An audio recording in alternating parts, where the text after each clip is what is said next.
My Thomas Story Library, Flora.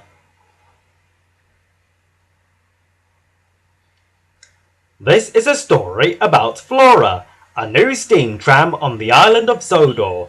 Thomas thought that Toby would be upset if he knew there was another tram engine on my railway, but Flora soon proved how really useful she could be. Thomas and Toby are very good friends. One bright morning, Thomas puffed past Toby's shed. "Hello, Toby," he peeped. "You look happy. The Fat Controller has sent me to lead the parade at the first Great Waterton Festival," Toby wished excitedly. Thomas was pleased for his friend. "Everyone will cheer for you, Toby. You're the only steam tram on Sodor," he smiled. Thomas puffed quickly away. The Fat Controller was waiting for him at Great Waterton. When Thomas arrived in Great Waterton, he stopped suddenly in his tracks. "Fizzling fireboxes," he gasped. There, on the road next to the track, was another steam tram. "Thomas," boomed the Fat Controller, "this is Flora. She is the new steam tram on Sodor." Flora smiled happily. "Hello, Thomas," she puffed. Hello," Thomas puffed back.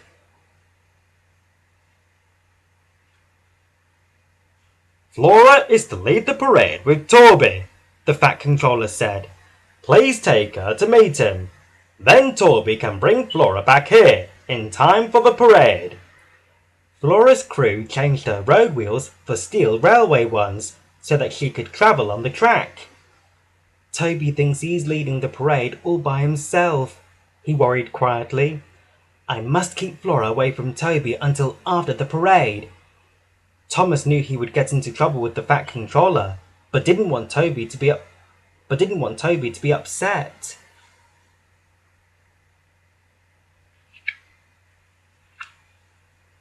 Before long, Thomas and Flora were steaming through the countryside. When they had to stop at a signal, an idea flew into Thomas's funnel. "I will take Flora to do one of my jobs before we go see.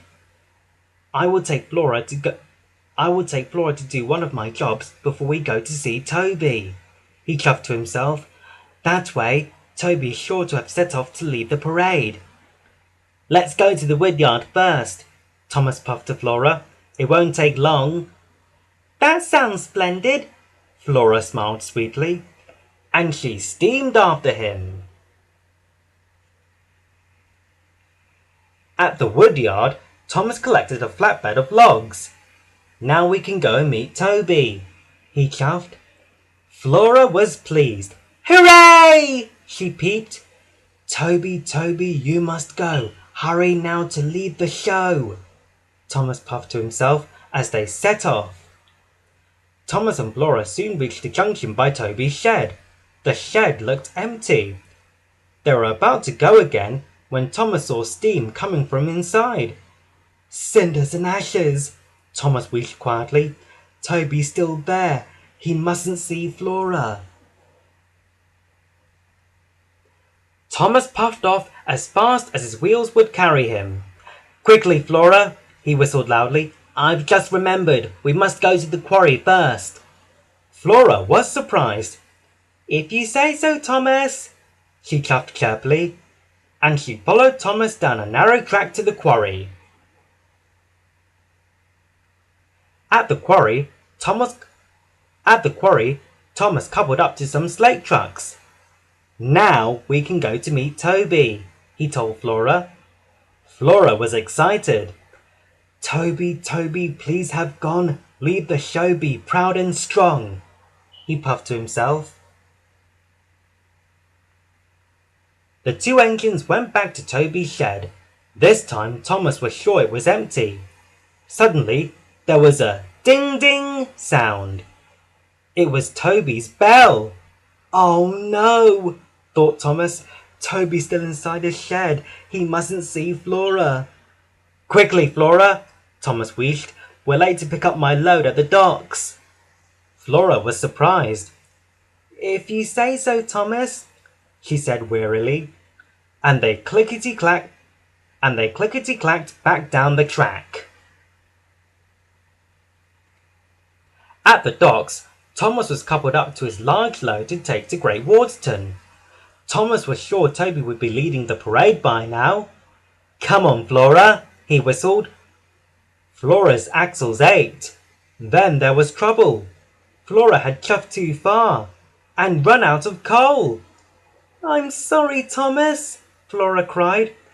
Her wheels wobbled weakly as she came to a stop. Thomas felt sorry. He knew it was his fault. But just then, he heard a chuff and a puff and the ding-ding of a bell. It was Toby! "Thomas, I've been waiting for you," Toby huffed. Then he saw Flora. "Who's that?" he gasped. Thomas was worried. Neither of them were at the parade. The Fat Controller would be very cross.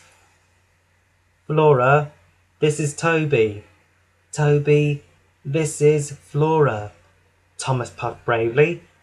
But instead of being upset, Toby smiled. "Oh, Thomas, I wanted to tell you that I was too scared to lead the parade all by myself.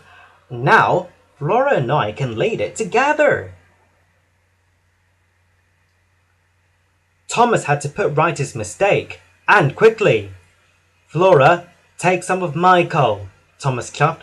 "I'll collect more from the coal shed." So Thomas's crew took some of his coal and made a good fire in Flora's firebox. Before long, Flora felt much better. "Now puff as fast as you can to Great Waterton," Thomas told the two tram engines. Toby and Flora chuffed quickly away. Thomas puffed into Great Waterton just in time to see the flatbed being unloaded. It was a wonderful tram car for Flora. Flora gasped. Toby rang his bell. Ding ding! And Thomas smiled as his two friends set off leading the first ever Great Waterton parade. The children cheered and the brass band boomed. Toby and Flora looked splendid. "Now I have two best friends," Thomas peeped, "and they are both steam trams."